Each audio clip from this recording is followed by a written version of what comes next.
DGISPR lieutenant general Ahmed Sharif Chaudhry نے ISPR کے زیر اہتمام جاری انٹرنشپ پروگرام میں طلبہ کے ساتھ گفتگو کی. انہوں نے بلوچستان سے تعلق رکھنے والے طالب علموں کے سوالات کے جواب بھی دیے. DGISPR نے کہا ہے کہ ہمارے ذہنوں میں یہ ڈال دیا جاتا ہے کہ بلوچستان کے عوام اور نوجوانوں میں پاکستان کے لیے کچھ پنپ رہا ہے. بلوچستان کے عوام پاکستان اور صوبے کے درمیان تعلق کو بہت اچھی طرح سمجھتے ہیں. DGISPR نے کہا ہے کہ میجر محمد انور کاکڑ شہید ہمارے بہت شاندار افسر اور اس دھرتی کے عظیم بیٹے تھے. میجر محمد انور کاکڑ نے پہلے بھی گوادر حملے میں کئی دہشت گردوں کو جہنم واصل کیا. انہوں نے کہا کہ فوج کی اس میں کوئی دلچسپی نہیں ہے کہ وہ دہشت گردی کے نام پر معصوم عوام کی جان لے. اگر کوئی شہری دہشت گردوں کو پناہ دیتا ہے یا گھر میں بارودی مواد رکھتا ہے تو اسے نتائج بھگتنا پڑیں گے. انہوں نے کہا کہ ہمیں بلوچستان کے عوام اور انتظامیہ کے ساتھ مل کر کام کرنا ہے. دہشت گردوں اور ان کے سہولت کاروں اور منصوبہ سازوں کو بھی سامنے لانا ہے. DGISPR نے کہا ہے کہ ایک شخص کی دہشت گردی کی سزا پورے علاقے یا پورے گاؤں کو نہیں دی جا سکتی. دہشت گردی کے خلاف عوام نے خود کھڑا ہونا ہے اور عوام کھڑے ہو رہے ہیں. بلوچستان کے عوام اب بتا رہے ہیں کہ یہاں دہشت گرد ہیں یا ان کے سہولت کار ہیں. بلوچستان کے عوام بھی اب ان دہشت گردوں سے عاجز اور تنگ آ چکے ہیں. 3 گھنٹے جاری رہنے والی ٹرمپ پوٹن ملاقات میں صدر ٹرمپ یوکرین جنگ بندی پر ڈیل نہیں کروا سکے. تفصیل بتائیں گی منزہ صدیقی. امریکی صدر ڈونلڈ ٹرمپ اور ان کے روسی ہم منصب ولادیمیر پوٹن کی ملاقات الاسکا کے شہر اینکریج میں ہوئی. 2022 میں یوکرین پر روسی حملے کے بعد سے یہ دونوں سربراہان کی پہلی براہ راست ملاقات تھی. اس کے اہم نکات میں سے پہلا یہ ہے کہ کسی معاہدے یا جنگ بندی پر اتفاق نہ ہو سکا. ملاقات کے اختتام پر دونوں صدور نے صرف اتنا کہا کہ کچھ نکات پر اتفاق ہوا ہے اور چند معاملات ابھی باقی ہیں. تاہم نہ تو انہوں نے تفصیل بتائی اور نہ ہی صحافیوں کے سوالات لیے. ملاقات کا دوسرا اہم نقطہ یہ رہا کہ صدر پوتن کو الاسکا مدعو کر کے ٹرمپ نے ان کے عالمی سفارتی بائیکاٹ کو کمزور کر دیا اور یہی اس ملاقات کی سب سے قابل ذکر بات ہے. 10 برس بعد پوتن کو امریکہ میں سرخ قالین کے ساتھ خوش آمدید کہا گیا. اجلاس کے بعد بھی وہ کوئی رعایت دیے بغیر دوستانہ ماحول میں واپس لوٹ گئے. صدر ٹرمپ جو حالیہ مہینوں میں پوتن سے مایوس دکھائی دیتے تھے اس بار خوش نظر آئے اور کہا کہ میرا صدر پوتن کے ساتھ ہمیشہ شاندار تعلق رہا ہے. ملاقات کا تیسرا نقطہ یہ تھا کہ مشترکہ پریس کانفرنس میں پوتن نے پہلے خطاب کیا اور یوکرین جنگ کے اسباب بیان کیے. ٹرمپ نے ان کے موقف کو چیلنج نہیں کیا اور مسکراتے رہے. ٹرمپ نے فوری فائر بندی کی اپنی سابقہ شرط کا ذکر بھی نہیں کیا. چوتھا نقطہ یہ تھا کہ صدر ٹرمپ کو ایک بار پھر 2016 کی انتخابی مہم میں روسی مداخلت کی تحقیقات کو فریب قرار دینے کا موقع مل گیا. پوتن کے ساتھ کھڑے ہو کر ٹرمپ کو یہ کہنے کا موقع بھی مل گیا کہ اگر وہ 2022 میں امریکی صدر ہوتے تو روس یوکرین پر حملہ نہ کرتا. پوتن نے ان کے موقف کی تائید کی. تاہم دونوں میں سے کسی نے یہ نہیں بتایا کہ اب جب کہ صدر ٹرمپ اقتدار میں ہیں تو پھر روس یہ جنگ کیوں جاری رکھے ہوئے ہے. پانچواں نقطہ یہ ہے کہ پوتن نے اگلی ملاقات ماسکو میں رکھنے کی تجویز دی جس پر ٹرمپ نے مثبت رد عمل دیا. کہا اس کا امکان موجود ہے. آخری بار کسی امریکی صدر نے 2013 میں روس کا دورہ کیا تھا. اس اجلاس کی چھٹی اہم بات یہ ہے کہ یوکرین کے صدر ولادیمیر زیلنسکی کو جو اس جنگ کے اصل فریق ہیں اس اجلاس میں مدعو نہیں کیا گیا. اجلاس کے بعد انٹرویو میں ٹرمپ نے جنگ بندی کی ذمہ داری زیلنسکی پر ڈال دی.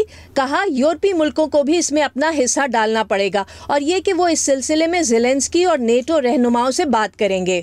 امریکی میڈیا کا کہنا ہے کہ یوکرین کے صدر زیلنسکی پیر کو امریکہ میں صدر ٹرمپ سے ملاقات کا ارادہ رکھتے ہیں. یوکرینی صدر کا کہنا ہے کہ امریکی صدر ٹرمپ کے ساتھ کال 1.5 گھنٹے سے زیادہ جاری رہی.